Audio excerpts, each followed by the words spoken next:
لوگو، جو چیزیں زمین میں حلال طیب ہیں وہ کھاؤ، اور شیطان کے قدموں پر نہ چلو، وہ تمہارا کھلا دشمن ہے۔ وہ تو تم کو برائی اور بے حیائی ہی کے کام کرنے کو کہتا ہے، اور یہ بھی کہ اللہ کی نسبت ایسی باتیں کہو جن کا تمہیں کچھ بھی علم نہیں۔ اور جب ان لوگوں سے کہا جاتا ہے کہ جو کتاب اللہ نے نازل فرمائی ہے اس کی پیروی کرو، تو کہتے ہیں نہیں، بلکہ ہم تو اسی چیز کی پیروی کریں گے جس پر ہم نے اپنے باپ دادا کو پایا۔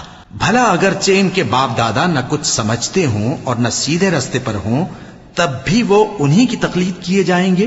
جو لوگ کافر ہیں ان کی مثال اس شخص کی سی ہے جو کسی ایسی چیز کو آواز دے جو پکار اور آواز کے سوا کچھ سن نہ سکے۔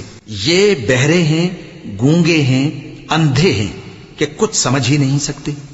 اے اہل ایمان، جو پاکیزہ چیزیں ہم نے تم کو عطا فرمائی ہیں ان کو کھاؤ، اور اگر اللہ ہی کے بندے ہو تو اس کی نعمتوں کا شکر بھی ادا کرو۔ اس نے تو تم پر بس مرا ہوا جانور اور لہو اور سور کا گوشت اور جس چیز پر اللہ کے سوا کسی اور کا نام پکارا جائے حرام کر دیا ہے۔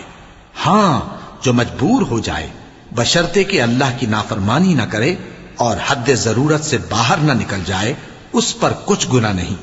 بے شک اللہ بخشنے والا ہے، رحم کرنے والا ہے۔